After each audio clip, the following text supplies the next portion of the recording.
అదరగొట్టే కారం రంగు రుచి ఆచి కారం పొడి.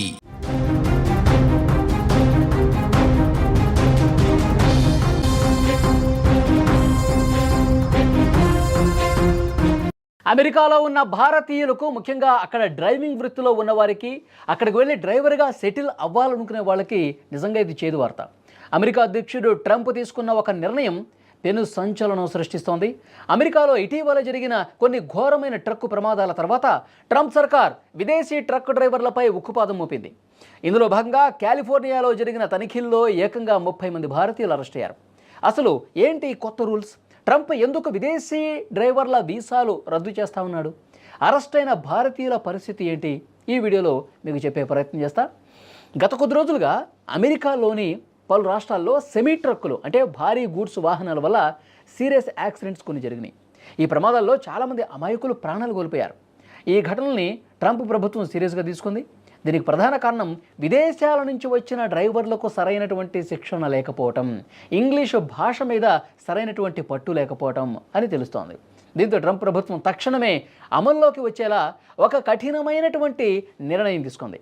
విదేశీ ట్రక్ డ్రైవర్లకు ఇచ్చే వర్క్ వీసాలు, కమర్షియల్ డ్రైవింగ్ లైసెన్సుల జారీని నిలిపివేస్తున్నట్లు ప్రకటించింది. అంటే ఇకపై కొత్తగా విదేశీయులకు ట్రక్ డ్రైవింగ్ లైసెన్స్ దొరకటం చాలా కష్టం అన్నమాట. ట్రంప్ తీసుకున్న ఈ రూల్స్ కేవలం పేపర్లకే పరిమితం కాలేదు, గ్రౌండ్ లెవెల్కి వెళ్తున్నారు. యాక్షన్ కూడా స్టార్ట్ చేశారు. కాలిఫోర్నియా రాష్ట్రంలో అధికారులు స్పెషల్ డ్రైవ్ చేశారు.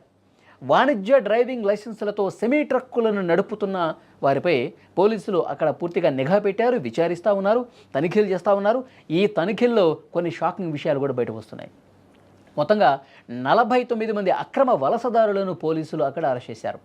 ఇక్కడ మనల్ని ఆందోళన కలిగించే విషయం ఏంటంటే, ఈ అరెస్ట్ అయిన వాళ్ళలో 49 మంది అరెస్ట్ అయితే 49 మెంబర్స్, అందులో 30 మంది భారతీయులే ఉన్నట్లుగా సమాచారం వస్తుంది.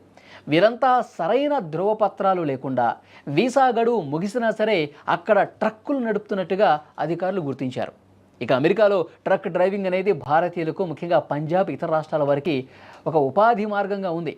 నెలకు లక్షల్లో సంపాదన ఉండటంతో చాలామంది ఈ రంగం వైపు వెళుతూ ఉన్నారు. కానీ ప్రస్తుతం అక్కడ తాజా పరిణామాలతో వారి భవిష్యత్తు ప్రశ్నార్థకమైంది. వాళ్ళ మీద ఇంకా తనిఖీలు జరుగుతూ ఉన్నాయి. ఇంకా ఎవరైతే అక్రమంగా అక్కడ ట్రక్కు డ్రైవింగ్ చేస్తూ ఉన్నారో, లైసెన్స్ సరిగా లేకుండా నడుపుతూ ఉన్నారో, ఎవరైతే తమ గడువు ముగిసినా సరే అక్కడ ఉంటా ఉన్నారో ట్రక్ డ్రైవర్సు, వాళ్ళందరి మీద అక్కడ ప్రభుత్వం కొరడా జులిపిస్తోంది.